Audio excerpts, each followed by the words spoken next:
વડનગરમાં કાયદો વ્યવસ્થા સામે પ્રશ્નો, સ્કૂલોની સુરક્ષા અંગે લોકોમાં ચિંતા. શહેરમાં છેલ્લા કેટલાક સમયથી કાયદો અને વ્યવસ્થાની સ્થિતિ અંગે ચર્ચાઓ તેજ બની રહી છે.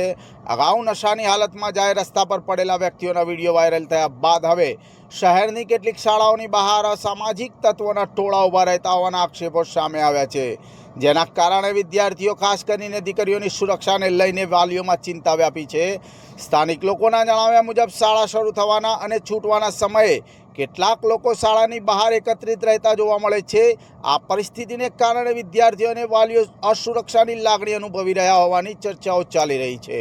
આ મુદ્દે સંબંધિત શાળાના આચાર્યનો સંપર્ક કરતા તેમણે જણાવ્યું હતું કે આ બાબતે અગાઉ પણ પોલીસ અને સંબંધિત તંત્ર સમક્ષ રજૂઆત કરવામાં આવી હતી. રજૂઆત બાદ એકાદ બે દિવસ માટે સ્થિતિમાં સુધારો જોવા મળે છે, પરંતુ ત્યારબાદ ફરી અગાઉ જેવી જ પરિસ્થિતિ સર્જાય છે. આજે પણ શાળા બહાર આવા લોકોના ટોળા જોવા મળ્યા હતા. સ્થાનિક નાગરિકોનું માનવું છે કે શાળાઓની આસપાસ નિયમિત પોલીસ પેટ્રોલિંગ, અસામાજિક તત્વો સામે કડક કાર્યવાહી અને કાયદો વ્યવસ્થા જાળવવા માટે અસરકારક પગલાં લેવાની જરૂર છે, જેથી વિદ્યાર્થીઓ નિર્ભય વાતાવરણમાં અભ્યાસ કરી શકે.